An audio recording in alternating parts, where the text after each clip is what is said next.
Welcome to another episode of the podcast, Ask Holly. Today I am joined by Holly Salmon. She is CEO of the Better Business Bureau, and we're talking romance scams.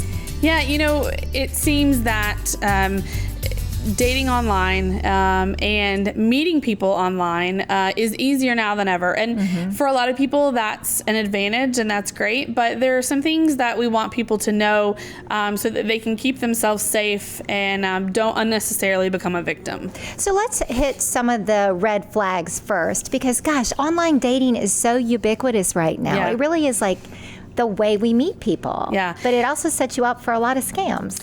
Well, it can.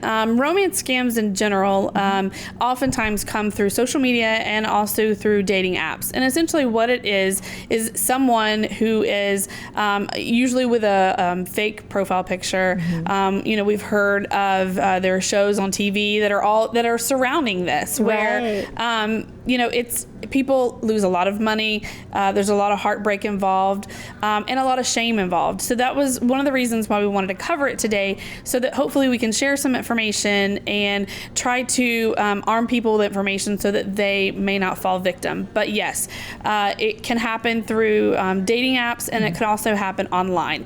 One of the things that we see usually first off is the relationship moves very, very quickly, and generally the scammer wants to move the relationship or wants to move the conversation offline. Let's text. Let's speak through Messenger, and so that happens, and then it's lots and lots of text, lots and lots of communication, and right off the bat, they're going to try to establish a certain level of trust, because they need to know whether or not you're going to be suspicious. Are you going to trust me? Are you a possible mark? Are you lonely? Are you falling for it? And so they're going to test the waters, and it won't be long before an emergency crops up.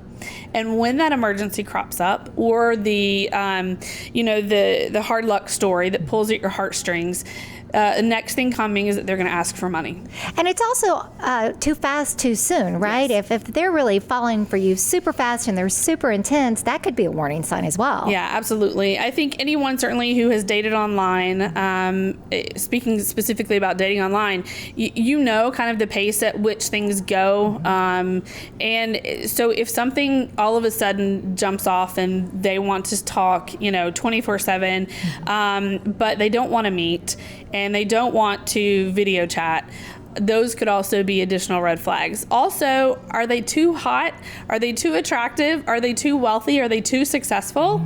Those could also be red flags, because of course we don't find that scammers are choosing most often very average looking people with average looking lives and average jobs. People are very attractive, very successful. Oftentimes scammers will say that they are abroad for one reason or another, that they're military stationed abroad, or that they're working abroad. And so sometimes that helps them kind of mask the time difference, because oftentimes the scammer is in another country. And so usually, though, that being abroad is an element of the story. And it's also interesting to point out that it's not just the online dating sites and apps. This can be social media in general. Any social media site, they can reach out to you, whether you are putting yourself out there as, in the dating world or not. Yeah, if you have a social media profile and you receive a friend request, or someone asks to connect with you, and you don't recognize that person, you don't recognize that picture or that name, certainly, that's the first red flag. Beware. If you choose to go ahead and connect with that person, pay attention to how did they find me? Why did they find me? Why are they interested in me? And certainly this is good advice for a lot of different things, but if you've never met this person face to face, you certainly shouldn't be sending them money. And that's a very good point. You should insist on meeting this person face to face. If they start asking for personal information, Absolutely. It probably would be a good idea to meet for coffee somewhere. You think? But it's crazy. A lot of people do fall for this, unfortunately. Yeah. They get caught up in the heady emotions, Yep. and they kind of lose their common sense about it. Well, so. and let's be honest, the people who are doing this, the scammers, this is their job. And you're not the only one. And so they have perfected their pitch. They've perfected perfected their approach, and so they're good at it. And the embarrassment and the shame that comes with financial loss for these victims is significant. We don't really know how many victims really there are out there, or how much money has been lost, because so few people actually come forward because they're embarrassed. Well, that brings me to my next question. At the Better Business Bureau, do you field significant amount of complaints regarding romance scams and online dating scams? So Better Business Bureau last year did an international investigation about romance scams.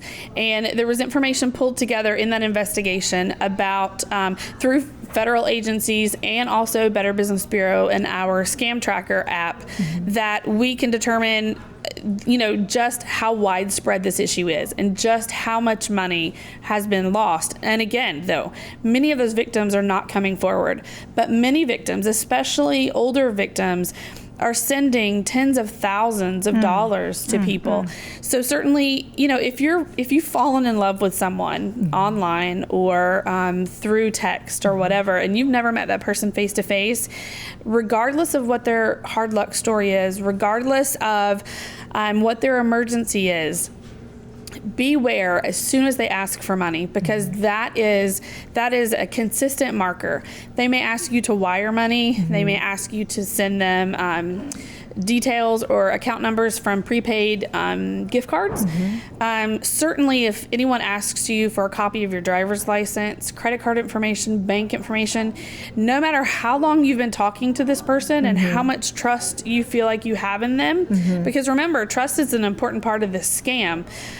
You don't provide that information. This person is still a stranger until you've met them face to face. And even then, sometimes, we hear of people being taken advantage of, but in this scam, particularly romance scams online, those are very consistent markers. And it's this day and age so easy. You can literally steal someone's social media profile picture and post it as your own. You're talking about if they're so gorgeous, so good looking, too wealthy.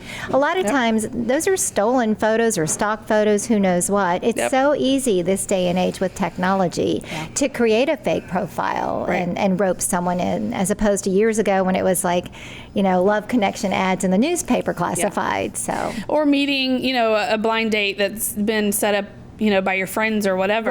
These are people who know people in your life. But really, when you're talking to someone online, whether it be through a dating app or whether it be through social media, even though your emotions may be involved, try to keep at least 1 foot in reality to understand that you may not really know who you're talking to.